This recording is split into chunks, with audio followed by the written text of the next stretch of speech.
Thank you for being here. Everybody hear me okay? Yes. Good, well, thank you. My name is Kathy Pearson.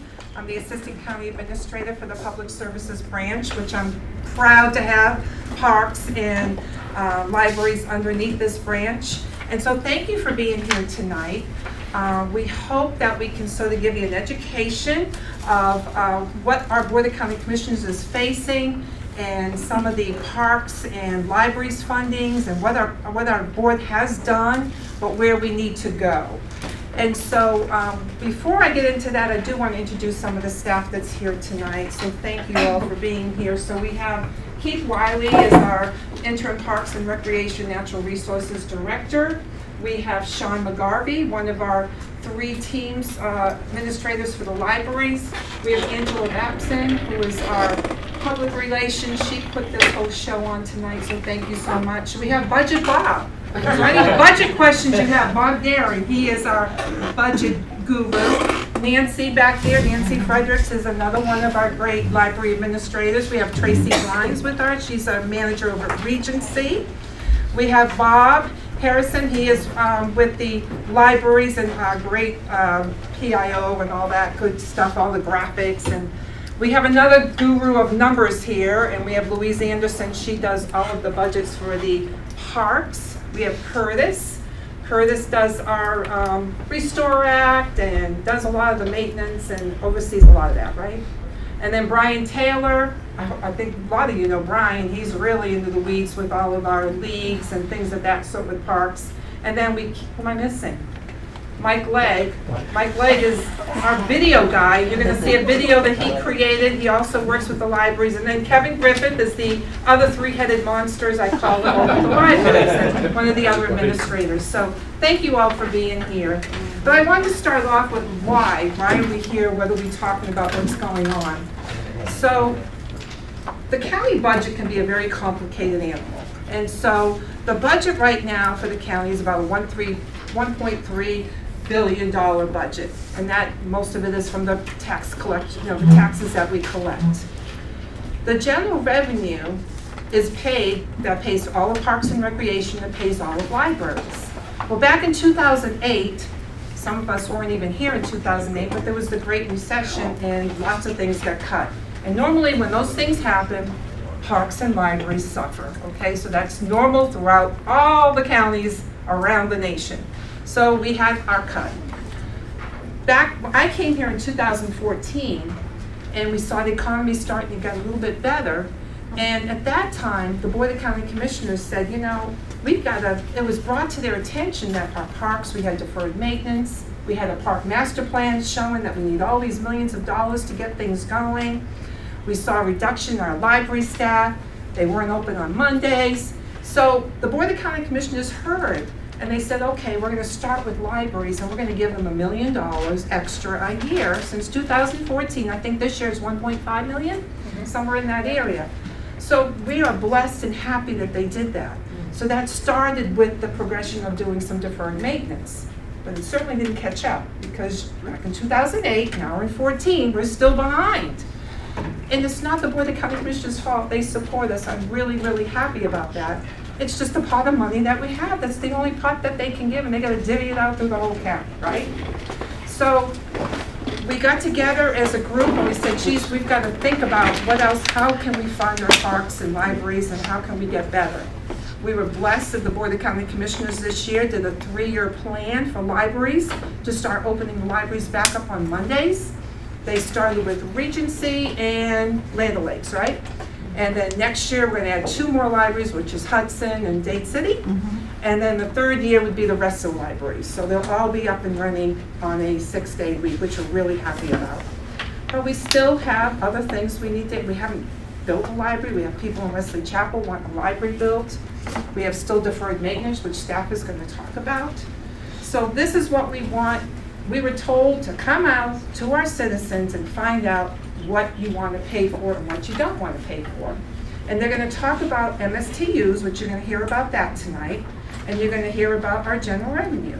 Or you want to just leave everything the way it is, and that's what we bring back to the board. So that's pretty much what we're opening up with tonight. As we go on, we'll give, answer some whatever questions you have. The staff would like to do a presentation first, and then we'll answer any questions, and we want to hear from you. What do you want? What's going to happen? We're going to bring all this back to our board at the workshop at the end of January. And we're going to gather all this information, and we have a stakeholders meeting tonight. We have one tomorrow night in Land Lakes, and then Thursday would be in Dade City. There's surveys there's been telephone surveys, there's a handwritten survey. So we want to get as much input as we can to find out what parks is in libraries, what we want to hear from you all. Keith, am I missing any on the why? Yeah, so you told me to inform you if that was the case. There's been some rumors about the pending homestead exemption. So this is also a little preparation if that actually does pass. We all know that that would have a pretty severe impact to the general fund. So again, to Kathy's point, the board asked us to be creative, look into some options, some funding options, solicit public input, and bring all that information back. So add on to that homestead exemption, that is going to be about an $8 million. If that passes, what we're talking about is supposed to go on the ballot in 2018 to increase the homestead exemption to $75,000. So we're anticipating that's going to pass. People are going to want to see that, right? So we're anticipating that. That's going to be an $8 million budget to $1 million reduction in Pasco County overall budget. So that's a big hit. With that, that's why we're gearing up. What can we do? How can we fund? How can we make sure that we get the best bang for our buck in keeping our libraries and parks? And I have to say, these guys do a fantastic job with the limited resources that they have had over the years that I've been here, and that's 3 years. I will tell you, I've come from other counties, libraries is one of the best library systems that we have, the programs they have. And our parks, I mean, they're just unbelievable, the programs that they put on, and all the kids and adults that are using them is unbelievable. So kudos to them, and they never complain. The staff never complains. So thank you all for the great job that you do. So we're going to queue up a video that the libraries team put together. We all feel that these are essential services to the community that both departments provide. So what we attempted to do was actually go out to the public and have them tell you what these resources and services actually mean to them. So enjoy the video.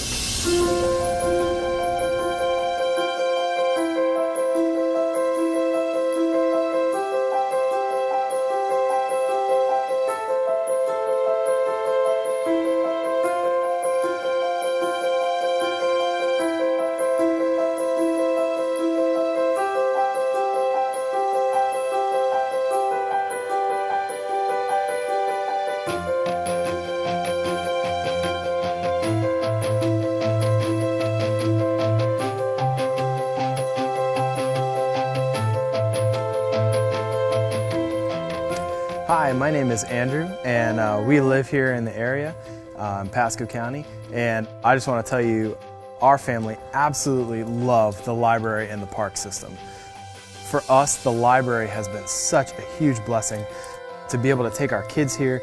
They have so many great programs for little children and for kids of all ages, where they can just come and be kids and just have a great time. And we also love our park system, because we can just take the kids to the playground and they just love playing on there. And it's such a great experience for us just to bond with them through the different programs and being out in nature. We absolutely love the parks and the library. This park has run its course through my life for the last 20 years, 20 plus years actually. This park provides connection for myself with the community and with nature. You can tell it's evidenced by the way they keep the grounds. The grounds here are immaculate. You know, if there's a piece of trash on the ground, someone who's walking by always picks it up. It's just that kind of a community and that kind of space that's been created. It's always well maintained, well groomed, and you can see that that love flows through everything that's here. And it's shadowed then on the people who visit here. Whenever you're walking, someone will say, "Hi, how are you doing? You know, how's your morning?" There's never a lack of connection at this park. And that is the reason why I love this park, and it is a huge asset to this community. As a family of 5, we didn't always have a huge budget to go out and do things, but we found everything we needed at the library, just from all the varieties of programs they've run. And the library system has really welcomed our family with open arms. And made them feel special, and in turn it's made my children want to read more, which is really a big break for me because it kind of rolls into them wanting to come home and do their homework and then wanting to go to school and enjoying that. My oldest is 11 and he now goes to middle school, and he'll come to me pretty much every other day and tell me what book he's reading, and he's still really excited about it years later to pick up a book and just read it, which makes my mommy heart very, very excited. Hi, I'm Sandy. This is my husband, Joe, and we enjoy coming to the park. Almost every day we come and walk at least 2.5 miles. We enjoy the fact that there's a lot of people that use this park. I've also used the library, and it's very accessible to people. You can set up internet access there. We have grandchildren that I take there for the children's activities. So all in all, I'm a big believer in having parks and libraries and things that the community can use. We're the KFC knitters, and we come here and we love the library. They're most generous to us. Part of the draw to the area for us was the community park program. I have 3 children and we utilize the park services very often. We have kids at cheerleading at the rec center, at football at the fields. They go to summer camp here. They're going to come to winter camp here. We're here every weekend. When they were little, we took them to the park constantly. That's where we made friends, that's where we met people, and that's where we felt that we became a part of the community. So it's been a very important part of our life. I think the library is an integral part of our community. I'm here very often and I see a wide range of ages. I see young children coming here for the pre-program. I see older people participating in the different community activities we hear, from the gardening programs that we have here, to the music programs, to the reading, using the computers. And it's absolutely wonderful to see so many people coming in and out, all different age groups, and using it in many, many different capacities, from the movies, the videos, the books, and our special programs here. The second thing is that we have people who would not ordinarily be able to afford the books and the videos and the knitting, and they all come here, and so I'm enriched by coming to the library, and that's why I come here and I love it, and I'm so happy to be part of the programs. We've lived here pretty much all our lives. We don't live far from here. We have been to other parks, but we really enjoy this one a lot. I really would miss this park if they had to, close it down, or if anything ever happened to it. It's such a nice place to come. There's not a lot of places you go to walk dogs that are dog friendly, and they're very nice here. Everybody's always polite and saying hi. It's a wonderful facility. We have a diversity of people that come to this park, and I think everybody's kind and nice to everybody else, and I like that. And the kids, my grandchildren, have come here, and I've had them play over there in the playground and taken them for walks and showed them nature. And that's something that is invaluable.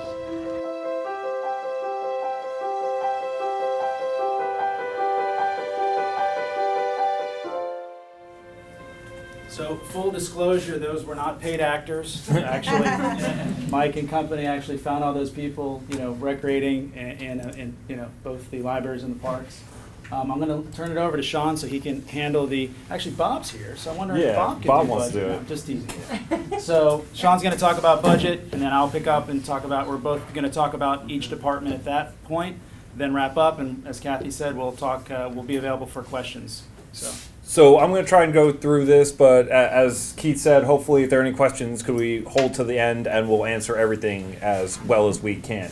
So the county budget is basically a large pot, but let's start by explaining what a possible MStu stands for. A MStu is a municipal services taxing unit. What that basically means in layman's terms is I took a copy of an actual property tax bill here, and it's in really small letters, and you all can come up and see later, but there is a County Municipal Services Fire District. That is an MSTU. It is something on the tax bill that is broken out specifically to pay for a certain service. For instance, fire, or also, in this case, if it was voted on, parks and libraries. So a municipal services taxing unit can only be up to 10 mills, and I'm not sure how the funding system works on mills. Maybe I can ask Bob to give me a quick explainer. But it is separate from what the county levies in a general fund. So the general fund property tax, which is currently where we're funded out of, is a separate 10 mills. So this would be specifically for parks and libraries. This is our current county budget. This is where most of our revenue comes from. As you can see, ad valorem taxes, that is your property taxes. This is where we exist from. There's lots of other stuff in here as for permits and special fees, other taxes, intergovernmental agency fund backs, and fund balance non-recurring. If I remember correctly, fund balance is carried forward, sir? So that is stuff that's carried forward next year. Before we all get excited about that giant chunk, that's usually carried forward to pay for projects such as capital improvements as new buildings, roads, and other major items that cannot be completed in 1 year. Where it goes. So, reserves. Also, while we can all be excited by that number, that reserves amount is to pay for two different things. One of which is, in case of emergency, the state of Florida, and I might get this wrong, but I believe has to have 2 months worth of funding to pay in case of a hurricane or a natural disaster. So a lot of that reserve has to go to that. Secondly, it goes to projects that are already accounted for. Again, capital improvements, roads, bridges, stuff like that, arteries of the county. General government is all the other agencies. Public safety, that's your sheriff department. I'm sorry. Exactly. That's your sheriff's department, fire rescue, pardon me, not fire rescue, public safety, 911. If you look down in here, the 1% on culture and recreation, that is us. That is parks and library specifically. We are 1% of the entire county's budget. What that breaks down to operating expenditures is $14 million in the FY18 budget for parks and natural resources. They have many parks. They have areas spread out throughout the county, and $6 million for the libraries. That's 7 libraries total that are run by the county. There are 2 other libraries in the county of Pasco. One is located in Newport Richey. The other is located in Zephyr Hills. Both of those are funded by the city themselves. So they do not get funding from the county library system. Now they are in a cooperative with us, so we all work together and exchange items across bounds, but their funding stream is separate from ours. This is the actual millage that you currently, if you broke it down out to of the general fund, this is the actual millage that goes to parks and goes to libraries. So the total is less than 1 mil currently. It's 0.8498, and that is as of this year. So, everybody's possibly even seen this graph in Pasco County. If you haven't, this is our budget numbers pre-recession and post-recession for parks and libraries. Parks is the higher line here, but you can obviously tell where the economy kind of went downhill. So, both of these, you can see, have flattened out and have started to come back. Now, parks is up because the county has taken it, the commissioners have taken it to start to repair some of the deferred maintenance that they had to wait on after the 08 session. So that's why it's slowly going up a little bit faster, because they've hit a point where they have to pay for some of these units or else they will be unusable. Now Keith's going to talk about that in a few minutes. But libraries has maintained and is slowly rising, but is still just kind of leveled out. We are nowhere near what we were in an 08-07 world. Staff also shows that. This is the high points for staff and staffing. You can see here 161, 156, and then it died. Same here. It was a little less in libraries. We had less staff that to actually lay off, but we neither have recovered the full amount of staff and hours that we both had at all of these units. I think you all remember that if you've been here for a while, that we used to not have parking fees at the parks, and then they had to establish that, and that was an attempt to try and restore some of the funding to keep them going. Luckily, the commissioners have rolled that back now, but many attempts were made to try and hold the systems open, And it is a credit to the staff that have stayed and worked so hard doing the same amount of work in the same amount of parks and the same amount of libraries with less people. So they are actually the real heroes in this story, because our high numbers and our approval ratings are due to the fact that they still commit every day and every week to exemplary service and exemplary customer service. So I'm going to turn it over to Keith now to discuss some of that. So why is that important? Why is it important that no matter what the effort of staff, no matter how hard they work, no matter how devoted or passionate they are to their jobs, everything needs to be replaced in time? It's just like if you buy a house, your roof doesn't last 50 years, right? It's got a life expectancy. So this is an example, real world example. It actually still looks like this out at Starkey Wilderness Park. This is the playground by Pavilion A, and we've had it closed for about 8 months. So we've been pushing back deferred maintenance for many, many years. Yes, we're very appreciative that we get $1.5 million now a year. Unfortunately, when you're on a $14 million backlog of deferred maintenance, you keep playgrounds closed for 8 to 9 months. This is a letter from a little girl that is writing to the department asking, when is this playground going to be open? Yeah, you're looking at me, wow, that's tough, put that letter in there. But I mean, this is what staff deals with. They don't want to be faced with having to close down playgrounds or pool decks or libraries libraries doesn't want to have a reduction in hours, but it is what it is. And that deferred maintenance, it hits all of the functions and services that at least the Parks and Rec and Natural Resources Department provides. Boat ramps need to, they ultimately need to be replaced at some time. These other services, special events, it's difficult to have special events when facilities are in disrepair. Playground's the same thing, I just showed you that picture. But the services that we do provide, the point that I'm trying to make is the deferred maintenance element touches all of them. Trails, maintenance of trails. The funding available to do community gardens. The ability to provide equipment for outdoor recreation. Maintenance of fields, turf, all that costs money. I will stop eventually. Dog parks. Campgrounds, obviously, if you look at, we're in the process of replacing these roofs here. It's been a long time. Again, my point about roofs, they don't last forever. They need to be replaced. They need to be painted. Pools cost a lot of money to maintain, but obviously everyone enjoys using them. And of course, one of my favorites, the natural settings, which of course ultimately doesn't cost anything to maintain the natural setting, but the facilities to get to those need to be maintained. Currently what we have for Parks, Rec, and Natural Resources, total funding is around $14 million. What that gets us is 11,000 acres of parkland, 4 community centers, 3 rec complexes, 35 parks, 117 fields, 33 playgrounds, 100-something miles of trails, and 2 pools. What we're getting ready to talk about is what we're asking for and options for funding. So the Parks, Rec, Natural Resources Department, and I think Libraries also has, we're calling them 2 tiers of funding. The mechanisms at this point really aren't important. What's important is to talk about what we're asking for.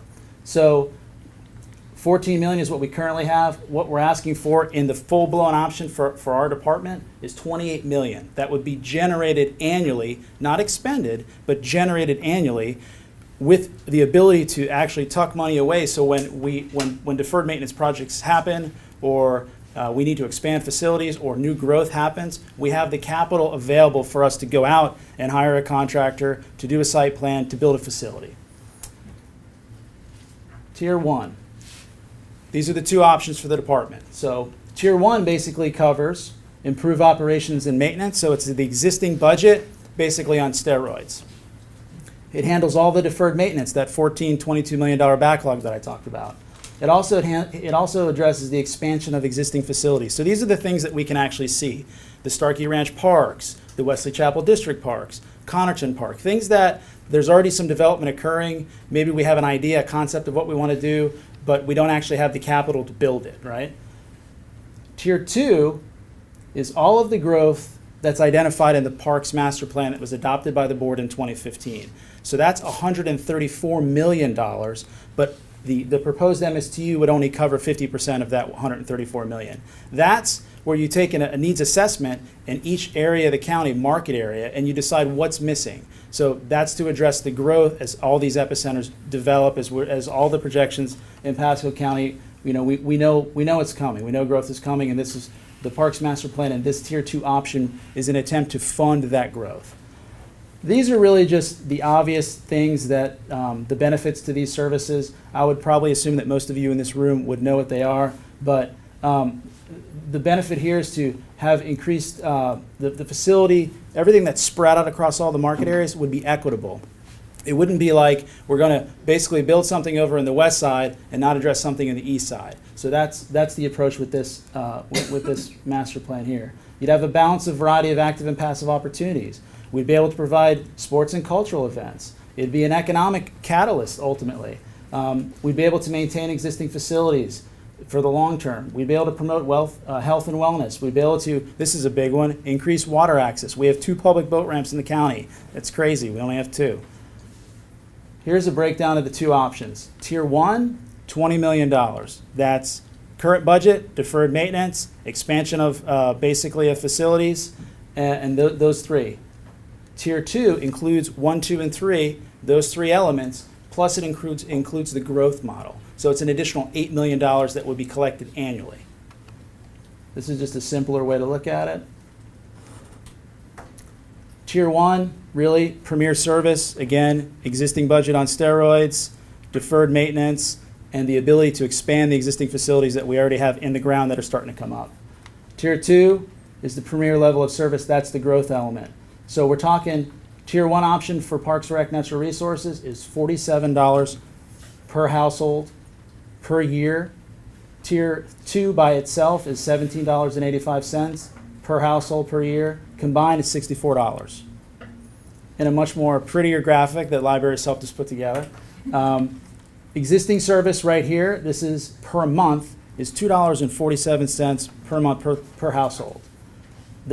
The deferred, or the Tier 1 option that talks about deferred maintenance, replacement of existing infrastructure, and ongoing expansion is $3.92 for a total of $20 million, again, $20 million annually that we would collect, not expend, but that we would collect. If we want to take it from Tier 1 to go to Tier 2, you just follow this little green trail all the way around, and you add $1.49 per month, which gives you the growth element for a total cost for this department of $5.41 per month to fund, basically to address the current budget, deferred maintenance, expansion, and growth for the next 10, 15 years. With that, I'll turn it back to Sean. So I told Keith I was going to do some fun stuff with slides, and then he had all those cool motion things, and I was like, wow, now I just feel real sad.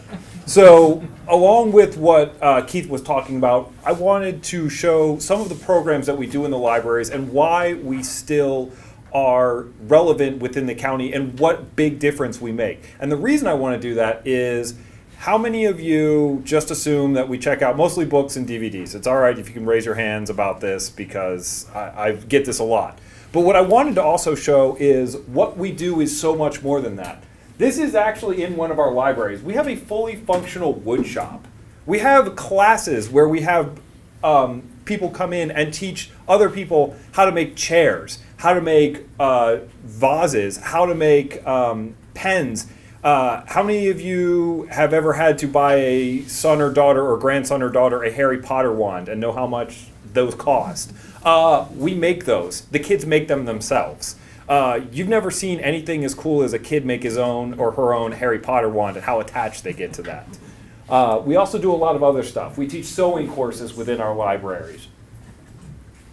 We help Parks and Rec. By the way, this is an amazing event. If you've never been to it, it's Scream Acres out at Starkey Wilderness Park.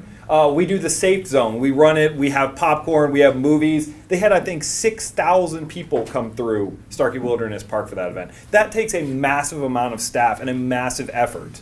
But it's a wonderful event. And some of the scariest haunted houses I've ever seen, they put Halloween Horror Nights to shame. So we also, just for $2. Yeah. So we also have children's programming almost every day at every branch, story times, silly dance. Oh, I have a picture. I don't want to ruin that. Other children's programming and events, as you can see. We also have 3D printers, high-tech equipment. We have virtual reality classes we teach. We teach coding classes as well. We make it a point to try and branch out to every section of this county and have something for everyone, because we want to be a place where knowledge is expected to be passed on.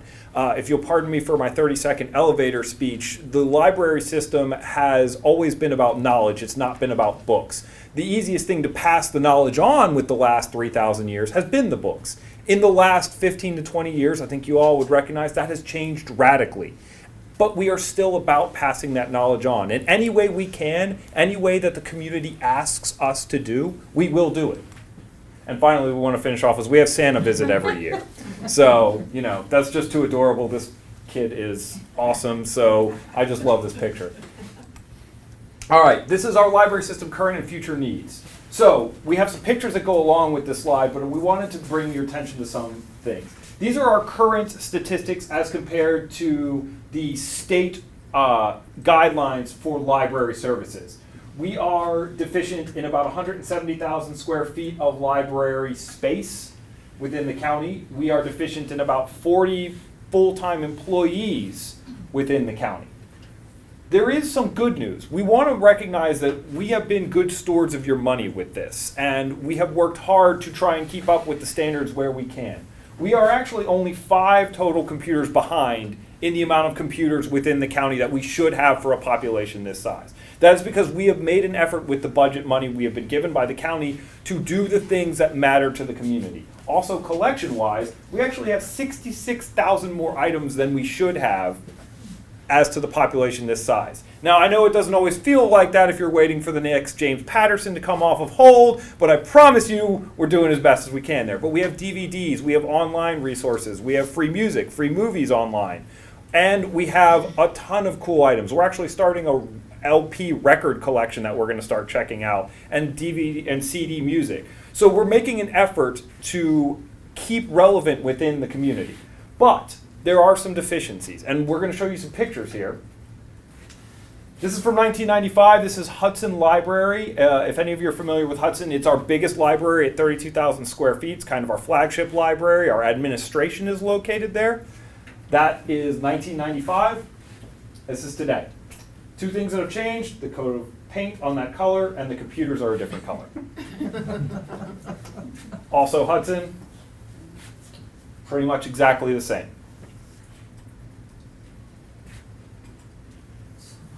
Yeah. Now, it is a beautiful building, and they have maintained it as well as they could. But as you all would recognize, technology has changed drastically over the years, and we have attempted to stay up with it, but our buildings are in need of remodel. They are in need of new floors, new roofs, new bathrooms, new wiring placed inside of them, data taps to actually take advantage of all of the impressive technologies that are available. Unfortunately, that all costs money. So, what our current and future needs seem to be. Our facilities master plan, which was conducted by the Pasco County Facilities Department, seeing what every department is going to need in the future, recognizes that our space is inadequate in all areas. This is in their report. It's published. You can go read it.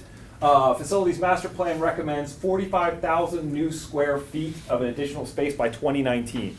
So we got a little bit of a ways to go by effectively next year. So the state average for operating expenditure is currently $26 per capita. What you see in this county, what we've done, all the materials we have, all of the programs we offer, the maker spaces and everything, we do it for $13 per capita. We're half of what the state average is. And the state average takes into account 67 counties, so it's not just Broward and Miami-Dade bringing up the high end here. This is all the counties. We're doing it for half of that. And our branch renovation and deferred maintenance plans will address aging facilities, as you've seen by the pictures. You can only put a new coat of blue paint on that pillar so many times. So, as with parks, we have 2 types of funding options. Tier 1 is this option right here. And basically, for $25.36 a year, it will fund all libraries to restore Monday hours. It will fund branch renovations. And it will fund the opening of a Starkey Ranch branch, which is a little bit of a tongue twister to say, but a branch located off of 54 near Gun Highway. Tier 2 adds in extra technology and funding for 2 extra libraries within the first 5 years and another 2 within the next 5 years. So it'll additionally add 4 new libraries. That costs $44.91 per household. So that option is basically top of the line. Now there's a middle ground, I'm sorry, Tier 3, that was Tier 3. There's a middle ground option, Tier 2, which adds 2 of those libraries. It's funding for just 2 of those libraries. That is $32.58. And that is a middle ground where it offers 2 libraries, but not the last 2. So, I'm going to turn it back over to Keith now. So we keep talking about Tier 1, Tier 2, options 1, options 2. So hopefully these next 2 slides will clarify exactly what we're talking about. Combined, Tier 1 option for both departments, assuming it was an MSTU, $5.95 per household. What you get for libraries, all branches open on Mondays. Library maintenance and renovations happen in a timely fashion, right? Starkey Ranch branch opening, and that is difficult. Yeah, I swear. And operating expenses, that happens. For Parks, Rec, and Natural Resources, you get the existing budget again, enhanced. You get deferred maintenance addressed. You get ongoing maintenance and existing infrastructure, again, planned in a more timely manner than it has been historically. And the expansion of the facilities that are already online. That's Tier 1 for both departments. Tier 2, so this is where we take it to the next step, $8.12 per month. What you get is all the same. Sean actually just talked about this for libraries, so I won't be redundant. Again, for Parks, Rec, and Natural Resources, what you get into addition to Tier 1 is all the expansion that addresses the anticipated growth. That's that 70+ million. I don't want to kind of muddy the water talking about impact fees, but ultimately the cost for that total growth element for that department is $134. But $8.12 per month for both departments, Tier 2 option. So we're really here asking the question is how much do you basically value these essential services? We know they're essential services. They affect the quality of life of everybody that live here. They also attract people to communities, and we want to continue to provide these services at a very, very high level. We went to the board with concerns basically that we're not going to be able to continue to maintain that. Where both departments are getting ready to hit that graph that you all see where the rate of failure of our infrastructure is going to exceed the money that we're getting. So it's population growth. And then you mirror that, then you compare that to the population growth. We won't have enough money to maintain what we currently have. We won't have enough money to maintain the growth. So that's ultimately why we're here, how important it is to you. Ultimately, we kind of showed this, and I couldn't believe that you actually could spend almost $8 for a Frappuccino, mochaccino, but apparently you can. I see 2 people pointing at themselves in the crowd. Yeah. So. Yes, ma'am. So I just want to interrupt for just a couple of seconds, Sure. and correct me if I'm wrong, Budget Bob, that's why he's here. So, again, I want to, before we close and go to the questions, we have a great Board of County Commissioners. They have done enormous, great things for us, but they only have limited funds to do it with. A couple of other things, we did bond $5 million this year to, which means a loan type of thing, to increase our water access. So that Keith and group are working on that to expand our boat ramps and things of that sort, so we have more water access here. Brings more people to our county. They're talking about doing scalloping possibly for a 10-day tryout for next summer. So we're gearing up for that. Also, correct me, Nancy or some, there was money put in the budget this year, about 60-something thousand to do design work of 2 libraries. Right, yes, to renovate 2 branches. So just to do the design part, Just not the actual design, renovation, right, but just to design part. decide what, yes. So our board is listening to us. I just want to make sure you know that. They are listening to us, but they only have limited funds. And the advantage to an MSTU, so correct me if I'm wrong on that, if you have an MSTU and that's designated between whatever $5.95, $8.12 a month, it can't be taken for anything else. It's designated for parks and libraries only. When you're grouped into the whole revenue, the whole general revenue, you know, it could be stolen here and there and everywhere else to make everything else work. But an MSTU, that's designated funding, it's transparency. It's definitely geared for those two areas and it can't be taken anywhere else. So I just wanted to add that too. And also maybe, again, leaning on poor Bob here, we just invited at the last minute. It may be important to point out that this is, again, we don't know what the mechanism will be for the funding, but an MSTU is not replacing, you know, it would be in addition to, I want to say, the current taxes that actually exist. So it's not like these budgets would be moved from the general fund into an MSTU and then that millage rate would change. The millage would not.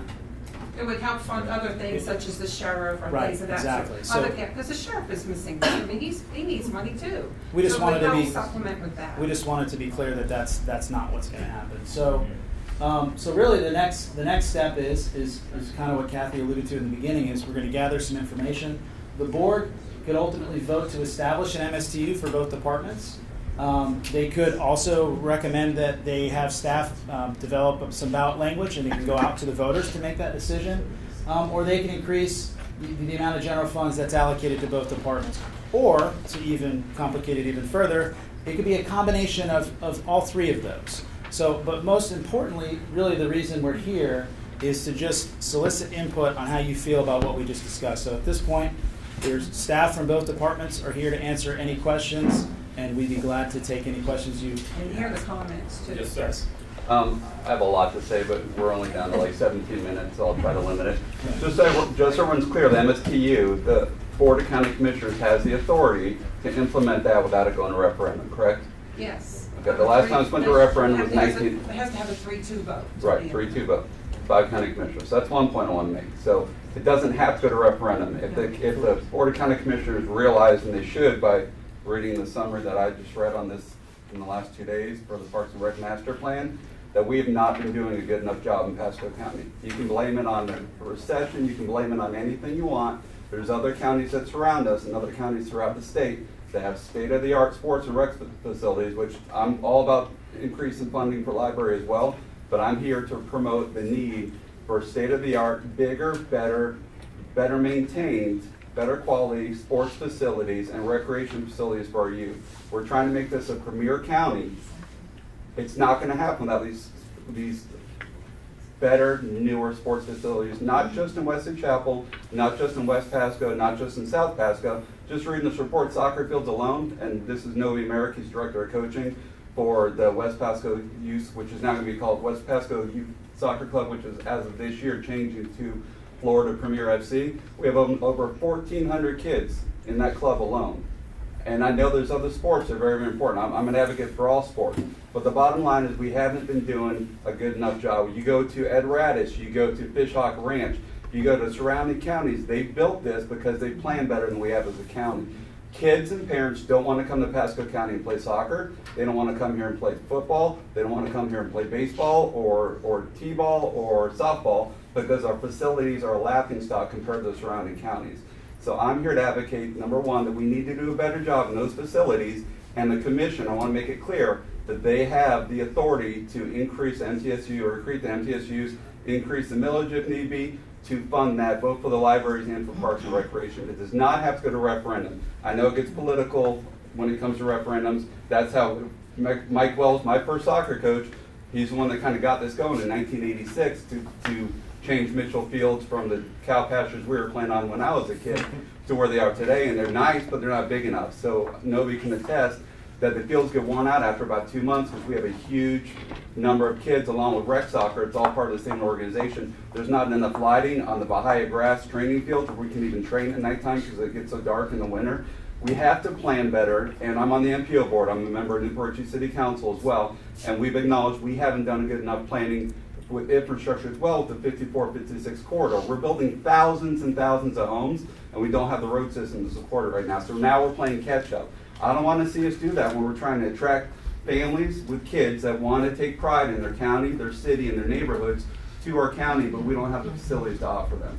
So that's what I'm here to advocate for, and I just want to make it very, very clear that the commission has the authority to do that if they choose to. I'm all about open libraries on Monday as well, but the bottom line is no more excuses. We need more money, whether it's in the general fund, MTSU. We have to ante up, hit everyone's pocketbook, and make this a premier county like everyone's wanting to do. If not, it's going to be the same old story. We have to set our standards higher. Thank you. Thank you. And just to clarify, we can go over the hour that we have allocated for the room.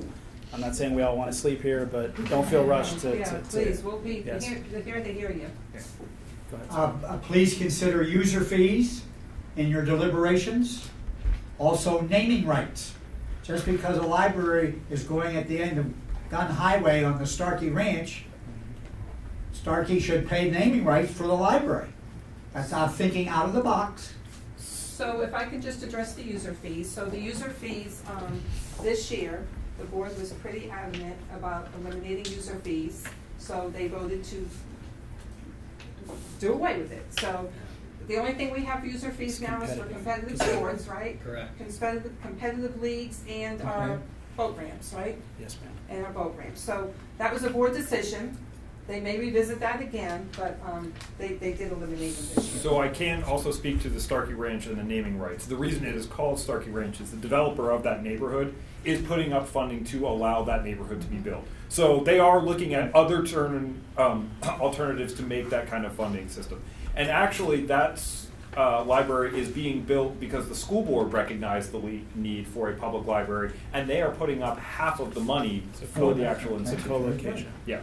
And also, the developers are doing very well with all this expansion. You've got to tap their pockets also. And how about we just go row by row? Yeah, that's what I was thinking. I was going to be, yes, ma'am. Two concerns, I'll be very quickly.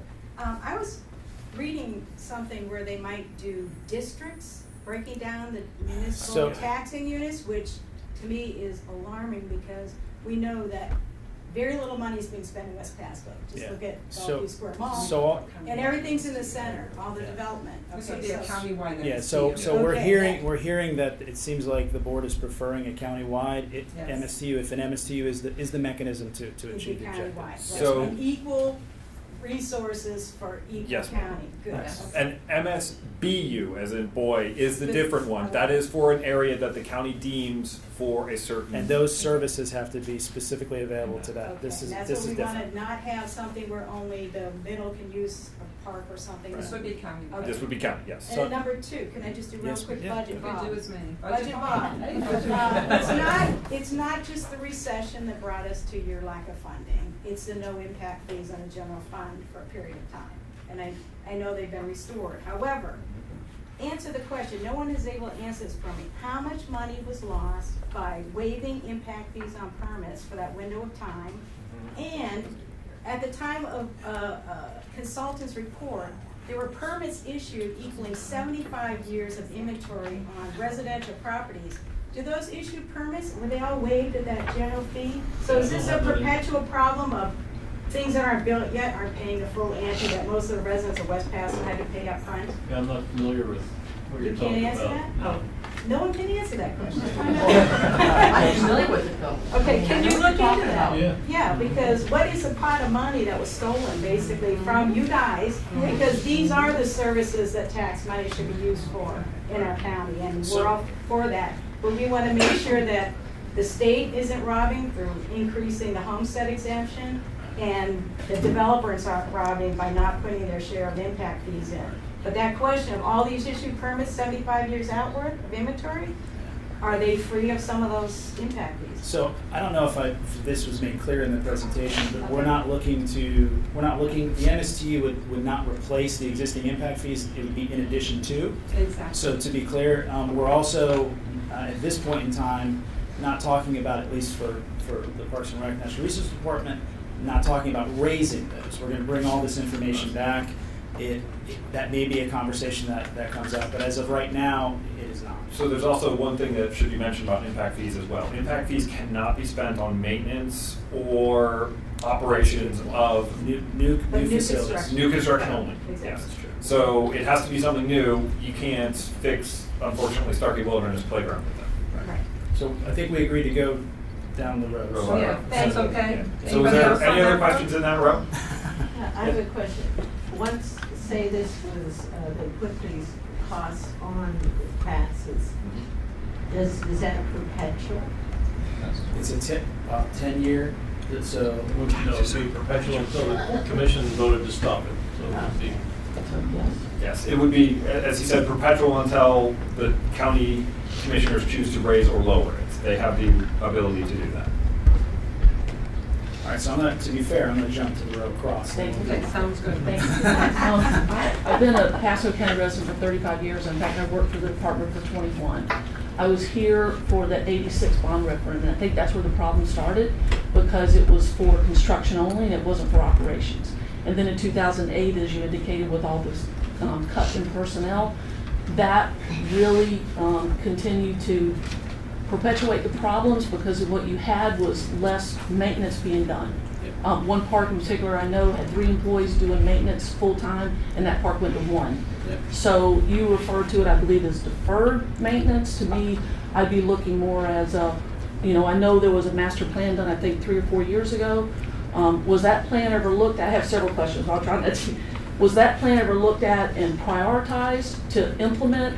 And was it looking at new construction, or was it trying to get the parks back in line with maintenance and upkeep? Because they had deteriorated so bad. All three. So I think again, the tier 1, stage 1, phase 1 was to address the deferred maintenance, then the expansion ultimately, and then address the growth.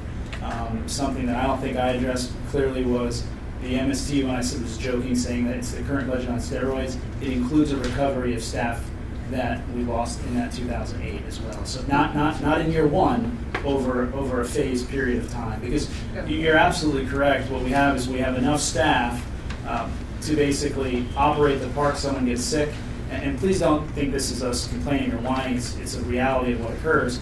And then you're basically in an overtime situation which blows your budget, or you don't have enough staff to actually carry out the full maintenance that's required by that facility. Other question is, are you looking at other funding sources other than just general fund, through MSTUs?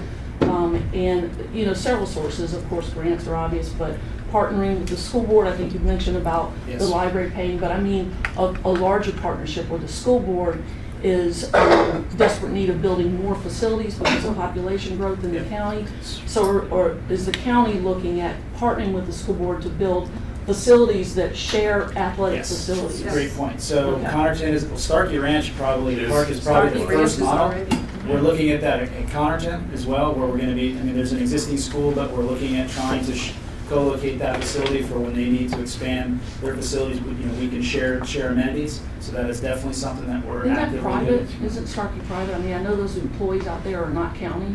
They are not. So it's so interesting. They call it a P4, but I think P3 is probably the original term. So the idea is that that park will be operated and maintained by the developer for 8 years, at which point then they turn back it over to the county. And the issue with that example is that we didn't have enough money to actually to get it off the ground. We knew there was a need. We knew that we needed to build a facility to address the growth in that area, but we had no capital. So not only did we have any capital, but we had no money to hire staff to actually. And we're the exact same. If the school board had not, so you're asking about partnerships. If the school board had not come to us and said, this is something we are very, very interested in, it would not have happened. Because the school board is fronting the construction costs. The county will be covering the O&M. They will be county staff in the library system. But it would not happen without the school boards. And just another thing to add is Brian Taylor's been working with the schools on some pilot programs to share their sharing existing facilities to keep them open on weeknights and weekends that are normally just closed. In communities where there's not a park nearby, right? Walking Exactly. distance. Okay, and then the last thing I have, and I'll stop, I promise, kind of goes off with what Jeff was saying about the sports facilities. It sounds like a lot of the conversation is, the parks haven't been maintained, so deferred maintenance, I think you kept saying. So we've got to do that, but then you're looking at, new construction also. So is the vision for new construction more at looking at these sports complexes that could be enterprise funds and would sustain themselves, so they're not a burden on the That's an excellent question. So I'll be honest with you, I think that what the master plan did was it identified needs by market area, and I think ultimately what we need to do as a department is we need to look at all of those, all of those specific market areas, and then further create a portfolio in that market area of what actually goes there. Because it's one thing to say, well, this market area, everyone needs to be 2 miles from a field or a playground or whatever, but when you actually take all those amenities and all that criteria and put it together, what does it look like? Does it look like a rec complex with does it look like a gymnasium, a pool, equestrian site? So we're not quite there yet, so I don't think we've identified the priority, with the exception of the stuff that's unfortunately right in front of our face, you know. And the survey is unveiling some of those concerns that you guys have, and Yeah. some of helping to prioritize some of what you guys have said is important to you. And that's kind of why you guys are here. Yes, ma'am. I have a couple of questions and some ideas, but the MSTU, you indicated, can be enacted by just a vote of the county commissioners, correct? Yes, ma'am. Does that mean that they could lower it and raise it just by virtue of a vote by the county commissioners? Yes. Yes. Yes. How likely are they to raise it, given that nobody likes their taxes raised? Well, there's no, It's so psychological. this would be a creation at this point in time. So you mean, are you talking about if we were successful in something like that happened, and then raising it? I don't know if we can do that. It's hard to predict. We just don't know the flavor of the board at that time. This is what we can probably tell you from both departments. When we created the plan for that mechanism, we were told to project out 5+ years and come up with a budget that included inflation and things like that. So we hope that our plan, I'm looking at Louise back there, she's nodding her head, you're right. So I'm hoping that those estimates were enough that we would not, what we don't want to do is come out of the gate and make a promise and then have to go back to the community. So we really worked hard, both departments did, in trying to make, we sharpened our pencils to make sure that those numbers were right so that we can at least get through a 10-year window without having to consider that. Because in the short term, it sounds like a very attractive idea. In the long term, though, as that money, doesn't reach the needs of all these various services, what's it going to take to increase that amount if that comes to pass? Yeah. So that's a concern I have about the whole concept. Right. The other is, why are we increasing the exemption to $75,000 when this county needs more money to deliver the That's your services? We are not, ma'am. That's the state doing That's that. state? That is the Yes. state. That's your state. That was You need to talk to your senators and. I believe that was It's got nothing to do Tom with state Lee. money. Richard Corcoran. Yes. That was a Senate proposal from Senator Tom Lee. Sorry, wrong question. But I do want to go back to your MSTU comment that I said about that kind of money. So just think about, I get that, but also remember the general revenue is the same thing. The commissioners can. Every budget year they can do the They same can thing. change, they can take away, or they can add to the general revenue too. So it's the same thing. It's a juggling act for Bob when he's trying to fund all these different areas. So it's the same thing. Yes, sir. We've been here nearly 25 years, and the mantra almost every single year by the Board of County Commissioners, we will not raise taxes. If there's something illegal or something sinful about taxes. And yet I remember a few years ago in one of the first community surveys, the majority of people were saying, I'll pay more taxes for the libraries and the parks and so forth. Somewhere along the line, the BOCC did not hear that, but it was there in black and white in the community survey. And I don't like it to get to the point where we get down there bullets versus books. The sheriff needs his budget, the libraries, the parks, they need their budget and so forth. I think from my point of view, I'm inclined to think that it's time that we as a community of people in this county look at the Board of County Commissioners and hold their feet to the fire and say, look, you can raise the money each year because people will in fact pay it. The majority of people, I think, want to do it. You can always have some voices out there saying no new taxes, etc. I think the majority of people go along with it. If it turns out the taxing unit you're talking about may be the best way to handle this, I'll go along with that. I don't like the idea that the Board of County Commissioners are the ones who can always say raise, lower, or whatever they happen to think, which really means for all of us in this room to elect people on the Board of County Commissioners who think about everything and not just a few things. All right, so, yes, ma'am. Kind of a follow-up question. If we have the separate taxing unit for parks and libraries, who sets that amount each year? Is that still under the jurisdiction of the county commissioners to come up with that figure? So the only way for it to be outside of the purview of the Board of County Commissioners would be to establish a special a dependent taxing district, which separates it and is set by Board of Governors. That's a confusing animal. Yeah. So that is. I think what her question is that if you're adopting $45 and they adopt that, next year and they come back and they say, we're going to drop it to 35. They're going to drop it to raise it to 80. It is up to them in an MStu. Yes. Yeah, I'm not too sure, since that MStu doesn't directly affect the rest of the county budget, I'm not too sure that they would be inclined to do that. Again, we don't really know. We definitely know that it's a more secure option than being, in the general fund, alternate. I'm still not sure that I understand why. I'm concerned about removing the libraries and parks from the general budget. It's as though there is an avoidance of the responsibility. I can just jump in. I don't think it's an avoidance. I think what it is it's a certain pot of money. That's all they have. So if the budget, if the property values, his budget this year was we received 1.3 billion. That's all they have. They don't have any more, and so they got to fund this and they got to fund that. So I don't think the board sits there and goes, "We're going to rip off, libraries or anything." They're just limited because that's the pot of money they have. Yeah, and I so think with an MSTU, we know guaranteed we're going to receive this money, and it's going to go towards them. And the only way the board they can dissolve it or they can do whatever they want. But I don't think they will if they see it funding the police. I really don't. Real big question. I think real quick. So if an MST is created, Bob again, there's the likelihood of, if you're concerned about them dipping into the MSTU ordinance or whatever to take it for maybe something else, they wouldn't be able to do that. So to Kathy's point, it would be a dedicated funding source, and I think the board is counting on our departments to give them the right numbers to create that block of funding. I think what the board will be upset with, as Keith alluded to earlier, is if we said it, I'm just throwing $45 out, but if we said it at 45 and then 2 years later, Keith goes, oh my gosh, we calculated wrong, we have to go to 60 now. That's where the board's going to get mad. Because they're not going to want to have to go back. We relied on you to do $45. They're not going to want to have to go back to the community and ask for more money. So unless we can show growth or something huge going on. So we're gonna go to the third row on this. Yes, ma'am. Yes, I have a couple questions.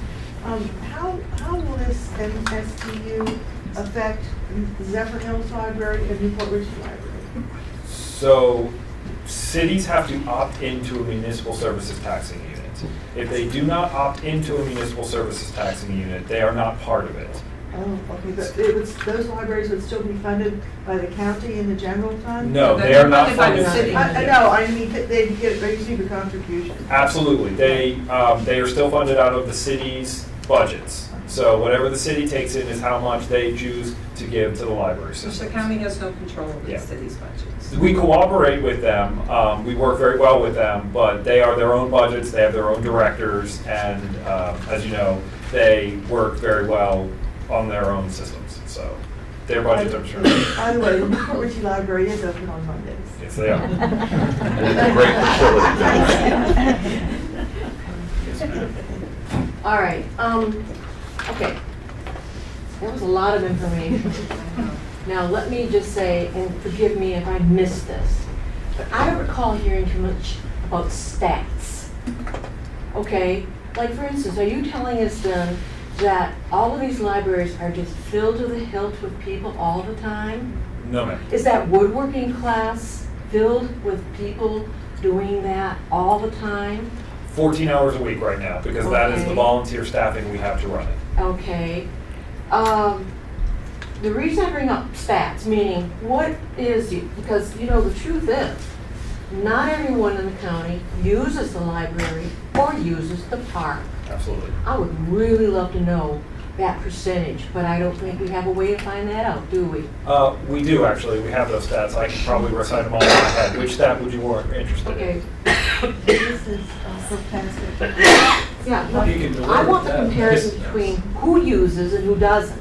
You've got that, no? Who uses and who doesn't? Yeah. I can't give you exact names, but we have active. No, not names, but I'm talking numbers. We have active library cards. We know how many people live in the county. 498,000. Right. And then I wonder how many 200, around 213 to 215,000. that don't bother to use it at all. No, they have active library cards. Oh, okay, so then under 50%. Oh, give and take a little bit, yes. Under 50% of the people in this county, and you know the libraries are lovely and wonderful, those parks are gems, but under 50% of the citizens in this county use those facilities. Keep that in mind. All right. That MSTU is basically another way of saying a tax. And this time, instead of, because we're going to roll over with the legislature and apparently just let them go ahead and charge another, or cut taxes another 25. I know, but I say, hey, who says? If we really want all these things, let's fight to keep it at just the 50,000, which, by the way, is pretty darn decent if you think about it as a homeowner. But needless to say, then, if we're gonna like roll over and say, oh, it's a given thing, even though it's a year away, that vote.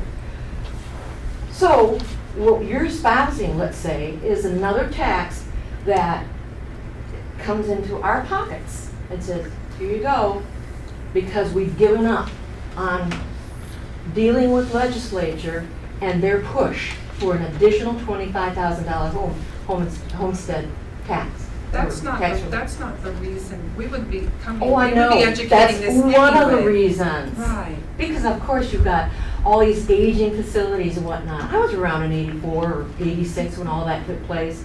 But what I'm saying is, it's putting the numbers and say, do we really need a section of long playing records?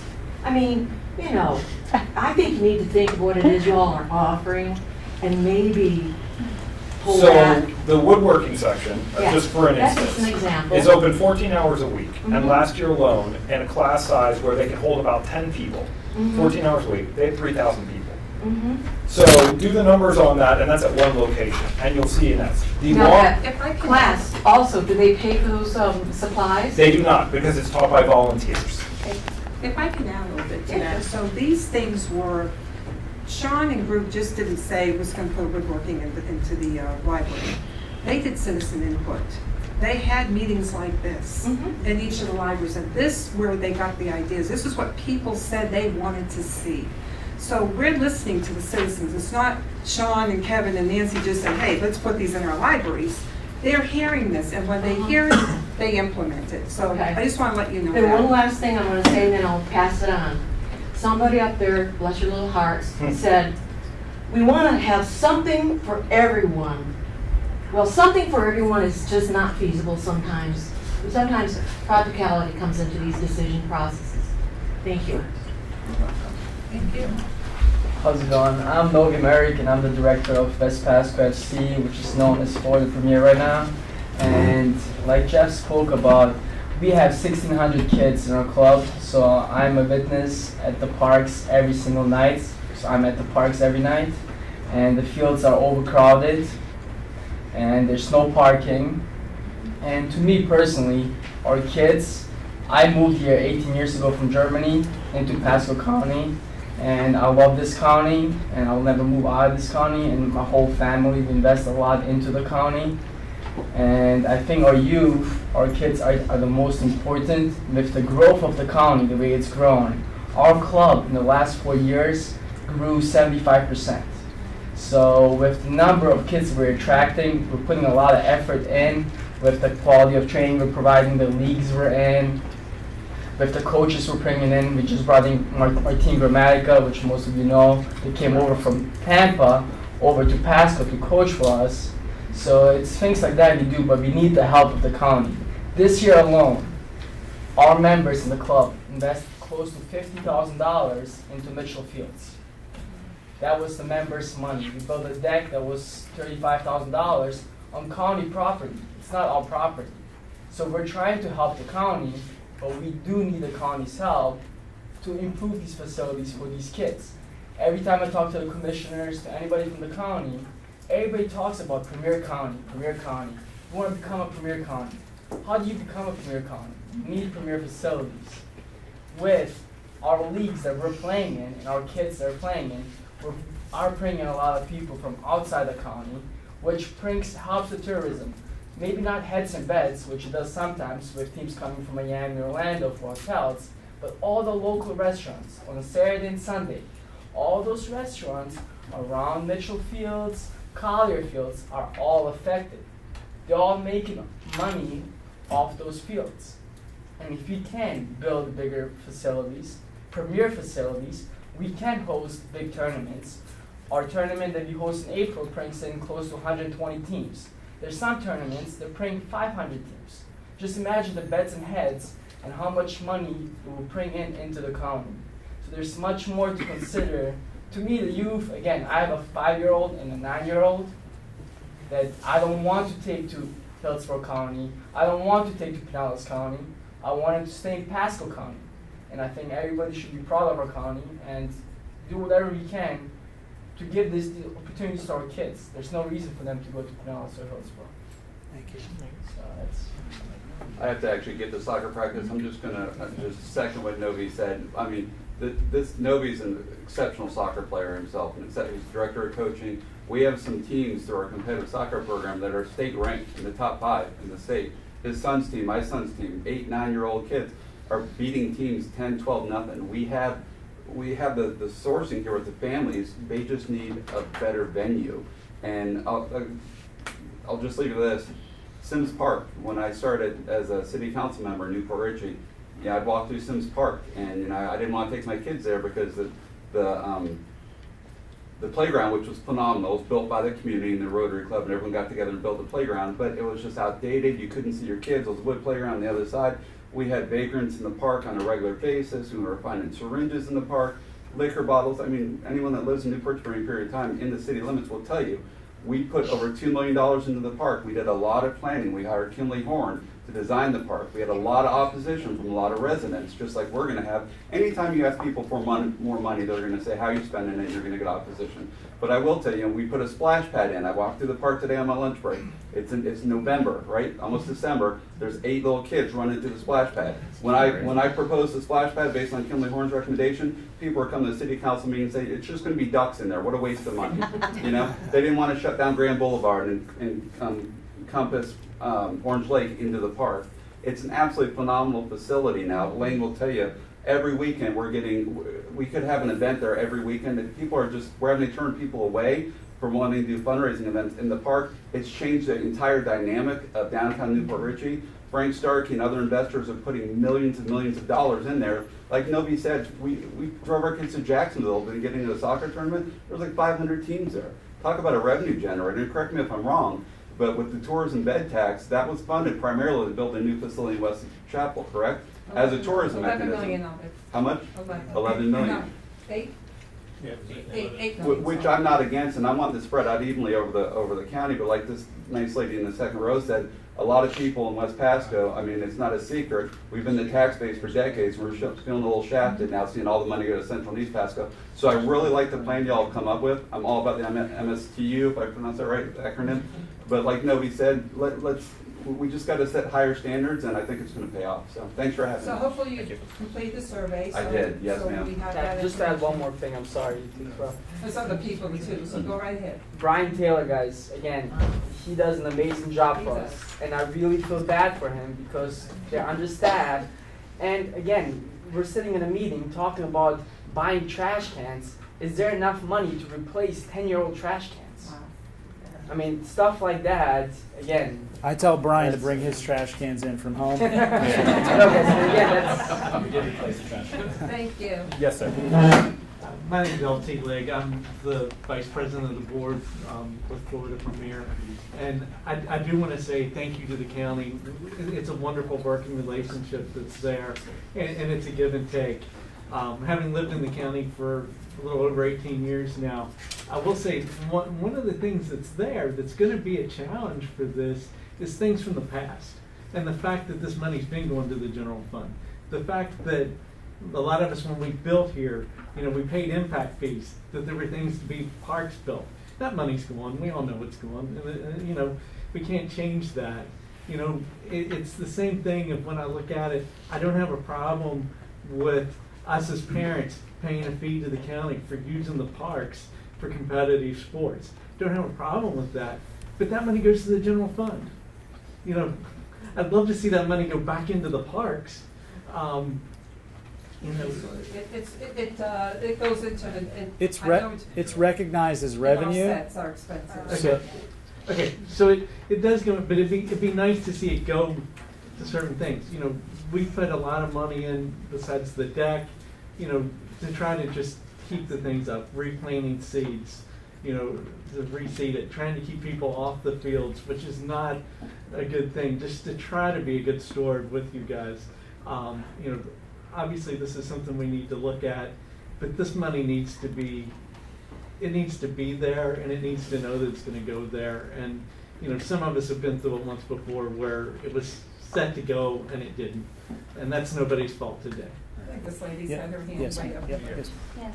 Or- I'm Angie. I'm a nurse practitioner locally, and I've done some studies of my area particularly, and I just want to give you guys some stats for my area. We have 25% of our population is 17 or under. We have 35% of our community as single mothers. The 20th percentile household income is less than $14,500. Our average income is about $28,000. So you're looking at an area like mine, where I come from, and our area borders 4 miles of Starkey Park, yet our children don't have an access to that. All of these kids and these moms, we have no library that they can walk to or ride a bike to.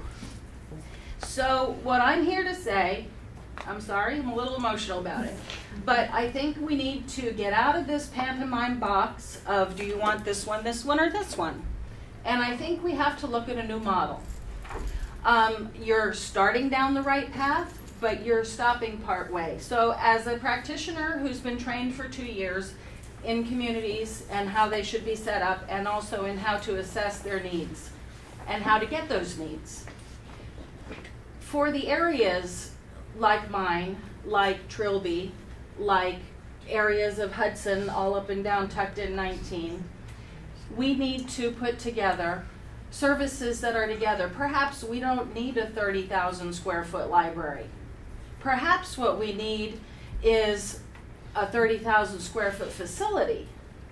And maybe that people who come into those facilities to give services to those areas, services that those areas are missing, would be paying rent. So you're not paying year after year after year out of your checkbook, but so that they're profitable. So that they have a doctor, a dentist, a daycare center, a latchkey program, a small library building, an auditorium for music, anything you could think to put in there, a post office. This is, I think, the future of what we need to look at, to level the playing field for areas that have many, many disparities. And instead of looking at a $14 million park in an already wealthy area. All right, so I'm fighting really hard for my area and for all the disparate areas in Pasco, in the state, and in the nation, okay? Because we're shortchanged. It's not equitable. Our kids do not have the same opportunities. We had a young lady 3 weeks ago who hung herself, 15 years old. How does a child get that down and out? We need to lift people up, our children. I had brought studies along, and I'm going to leave them with you, Kathy. I have a benchmark study that was done back in the 70s about lifestyle. You guys have the power to lift these kids up. You guys have the power to quench the drug problem. You guys have the power to change lives and homes in the area. And I really hope you discuss it well. And I really hope you get out of the box that you're in, because the box that you're in is more money, more money, more money, and it's not going to serve everyone.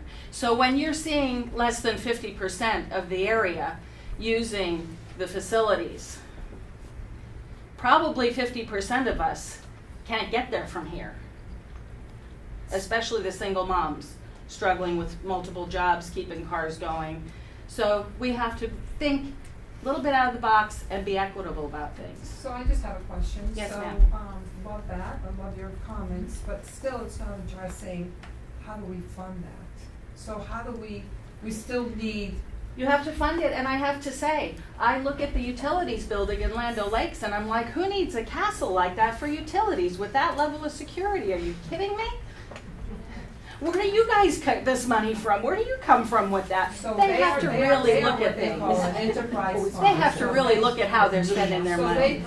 they have fees generated from their customers, so that's why they're a little different. Is it a county So- business? Yes, they Yes. have, So, they have so utilities for their perhaps we customers. need 2.8% of the budget to be set aside for parks instead of 1.8 or whatever it was you said at the very beginning. I mean, you took this out of the general pot and you guys are talking like, well, there isn't anything else, so how are you guys gonna create this money? Well, no, there's a lot of money there. And what I'm here to say is perhaps it has not been spent as well as it could have been, right? I mean, a public shopping center can be a steel building, but we have to have fancy brick everything with, why? You're not serving all of your people, but you're helping yourself to these beautiful things. I need a clarification. So that's all I have to say. Before I continue, but I think it'll address something of hers. An MSTA will not have ad valorem taxes, will it? It's going to have a flat rate tax per residence, right? No, it's It's ad valorem, it's a non-ad valorem. It's not a non-ad valorem tax? It's not ad valorem. It's property tax. It's effectively a property tax. But is it gonna be, based on is property it value. based on property values? Yeah. Yes, ma'am. Okay, it's not gonna be like an SBU where it's just per residence? What? No. Are you referring to the MSBU? I remember you from Gulf Harbors. Well, I'm asking you, is that a flat rate tax? Flat rate, Is it gonna be- $10 Yeah, so for everybody. the MSBU in that scenario was a flat rate for a certain time. No, The there's no MSTU time frame on it. Well, you're right. The MSTU, Bob, would be, It's an ad valorem, it's Okay, based on your but property. let me address what I think. I love libraries. I came from the land of free libraries. The first free library in America was founded by Benjamin Franklin. Philadelphia. The concept of free libraries is to give, people say libraries are obsolete. Our library has a room with computers where people that are unemployed and don't have access to computers can go in and work to fill out a job application, and staff will help them. When you're really down and out and you don't know how to function on a computer, there's people to answer your questions. I went in with an iPad question last week. I couldn't solve it. I couldn't figure out what had completely gone wrong. But people that deal with them all the time, I might have had to wait in line for a bit because there's lots of people asking questions. So it's really used. But free libraries are giving everybody a service. Maybe the children all can't get to them, which really says we need some more bookmobiles to come to these neighborhoods. So they're coming once a week so your child can check out books, okay? There needs to be access. But the educational access, and I'm not just talking, woodworking, I'm talking true educational access.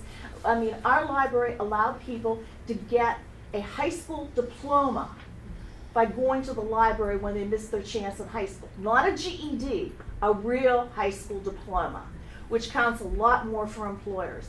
That's an amazing thing for a library. So we do have to fund our libraries. Thank you. So I wanted to, your section, ma'am, there is a guideline is that a person should be able to access a library within 15 minutes of travel time. So that is a statistic that we do take into account when we are trying to pick locations. So I want to address that we But are many looking people at that. don't, Absolutely. I don't want to say that it's not, it is not currently in this county, but we do use that when we are trying to pick locations. and I'll echo that. The master plan had distances as well, but they're not all perfect. It's a place to start, and your points are I definitely appreciate very well that. taken. when we're filling out the survey, I fight hard for my area. I fight hard to get just an entrance to a park, okay? Taking your survey and I'm going, no, because this money isn't gonna come here. This money it hasn't ever. I've been there 35 years. So why don't you identify the area you're talking about? I'm from Moon Lake. From Moon Lake area. But there are many others like mine in the county. Yes, Many sir. others. I'm a little confused here on why we need this money and why we're not getting it from the general fund. We have Sunwest Park. The last I heard, the county commissioner, Board of County Commissioners was asking Dan Biles, our county administrator, to work out a new deal with the private vendor that runs Sunwest Park because he had not been paying his lease payments and had not been paying his percentage of profit. So, you know, there's waste right there in the Parks Department. We've spent over 18, closer to $20 million, I think, trying to run the road to nowhere, which goes to exactly what you were talking about, Connerton. So it's not an evacuation route to Connerton for us. It's a way for Connerton to get over here. I know, I used to build houses in Connerton. I pulled out of there because we couldn't sell enough of them. So all we're doing is we're trying to build everything over in there, and we're $20 million we've wasted on the road to nowhere. And you only need 14 million? We could have covered that. Should we go on? Because I have all kinds of... I'd like you to address some of this. How about Gulf Harbors? You know where I'm from, Keith. Yes, sir, I do. Why are we wasting money on a lawsuit there? So that could be spent on parks and recreation rather than suing us. So I'll try to take your first one. So every department prepares a budget. It goes up through the budget process and is presented to the board. It's no surprise that both these departments have asked for more money over the years and haven't necessily received it. And they deserve it. So we appreciate that. Wasting. We appreciate that. Shouldn't be sitting down here with you guys asking us to dig in our pockets when those people are sitting up there throwing money away. If I can just, we're not sitting here asking you for more money. We're educating you on our areas that what we're trying to do is educate you. Here's the funding source that we're funding now out of general revenue. Here's an MSTU.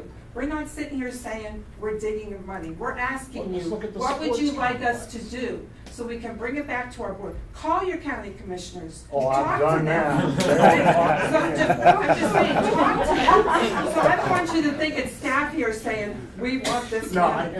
We're trying to give you options. I do want Keith to address SunWest, because SunWest is getting resolved. Yeah. So it's getting resolved. But why did it take a year to get that resolved? Where did that money? Kathy, I don't know if I can. Let's go to the sports complex. Let's talk about SunWest, because I think where we're going to take the head and bed tax. All right. Okay, you know what, sir, we'll address those with you after the meeting.